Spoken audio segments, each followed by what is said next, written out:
I am Momchil, king of Bulgaria and Epirus. The blood of both Greek and Slav flows through my veins, and so I am king of both peoples.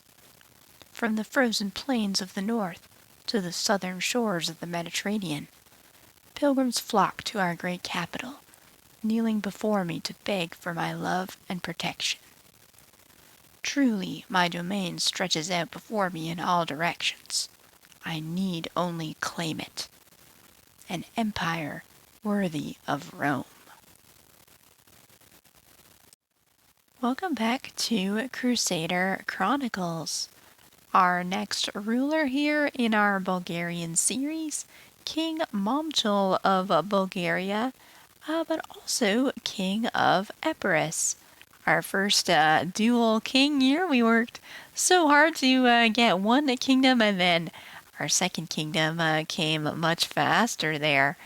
But yeah, Bulgaria grew so much under Queen Anna, our previous Bulgarian ruler there, that she granted the land of the kingdom of Epirus to her husband, her Greek husband there. So King Momchil here is our first dual cultured ruler. He's very proud of his Bulgarian and Greek heritage there, mostly because he is an ambitious man. He's very interested in what he can lay claim to, thanks to his heritage there. And of course, the Greeks of this time period would claim descendants from the Romans. So he's thinking of the Roman Empire on one side of the family tree there, and of course, Bulgarians claim Slavic heritage, as we learned in the first episode of this series. So there is quite a lot of Slavic land to the north, perhaps even the Empire of Slavia there to the north of us on the other side of our family tree there. So quite a lot of land that is sparkling in Momchil's eyes here. All he thinks he needs to do is lay claim to it. Of course, we'd have to raise an army from somewhere if we're going to be conquering all this land. And that somewhere would be our vassals here, who are not interested in footing that bill and want out of our kingdom. So if we do want to be an emperor, we're gonna get the full emperor experience, having to defeat a multi-level revolt here. So I ended up kind of running around all over the place here, trying to handle all of these wars. I've sped it up considerably here since it was quite a lot. But I've gotten pretty good at handling defensive wars there. There's a number of tricks and tips to sort of outlast them there. And I have a video on that I'll link at the top and in the description there if you want to know more about that. But we were ultimately able to outlast these wars here, especially given that we have the impatient trait. We were able to white peace out of several of them here. So we need a scapegoat here. We need someone to make an example of now that all these traitors are in our dungeon there. And you'll see that we fought a war over Philippopolis once again. And it was actually the Duke of Obsikian who was once again involved, our old enemy from much earlier in this campaign.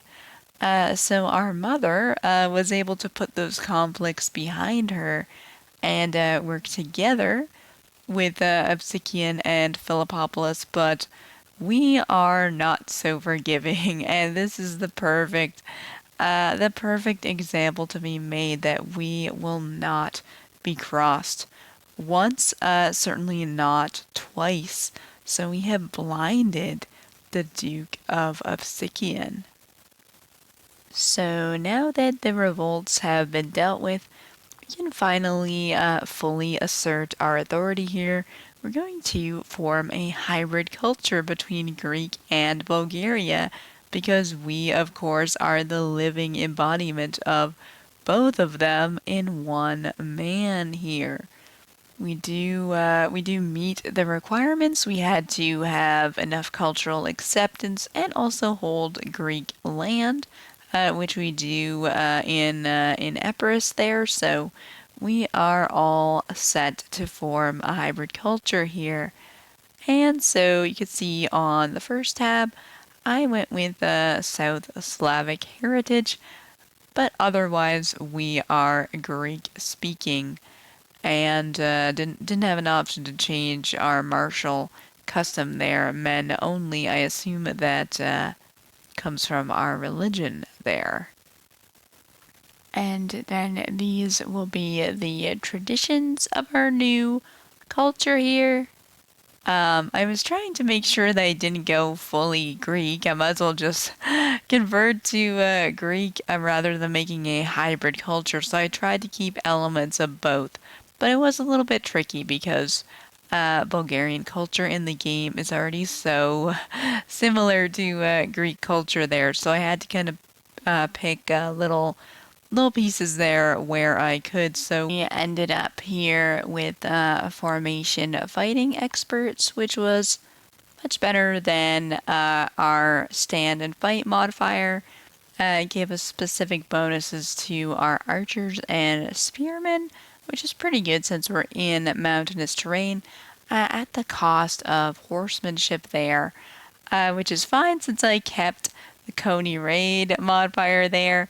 I think that is the only Bulgarian tradition that I kept there. I figured since we're keeping the Slavic heritage there, we'll keep this tradition.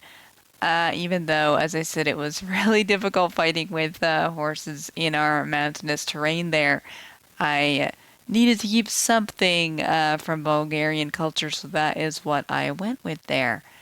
We are, of course, legalistic, which fits with our bureaucratic nature there. Eastern Roman legacy lets us recruit cataphracts, which are heavy horse units there. Fits nicely with Coney raids above it. And Byzantine traditions basically cancels out merciful blindings there. It's just a more robust version of that. I believe we also get access to imperial elective succession from that tradition as well, so potentially our children could be born in the purple there. So yeah, that's how it shook out. We left behind stand and fight, which really just gave us a bit of defensive bonus there. It was very kind of vague, and just formation fighting is better, I thought. Of course, ruling caste, we never really like that one because we don't want to be seen as subjugators. We want to be seen as equals to the ancient rulers of these lands that we inhabit. And we don't really need to keep merciful blindings when we are taking on Byzantine traditions instead. And then for aesthetics here, we have military equipment. I'm not too sure why we don't have a Greek option there. I would have chosen that. But I just stuck with South Slavic there. But I do want Greek names. We are speaking the Greek language, so we'll go with Greek names. We can get some cool Roman emperor names, perhaps, for our future ancestors there.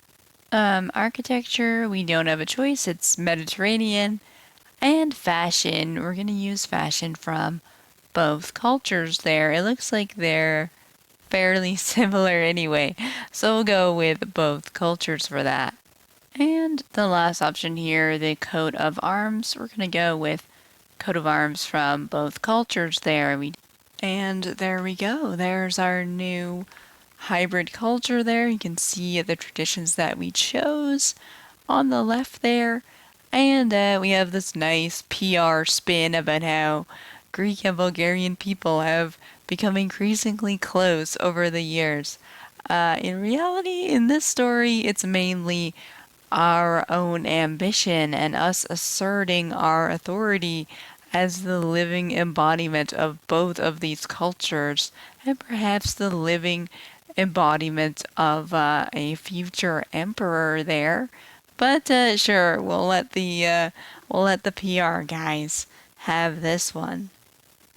So next on our wish list here would be forming our own empire.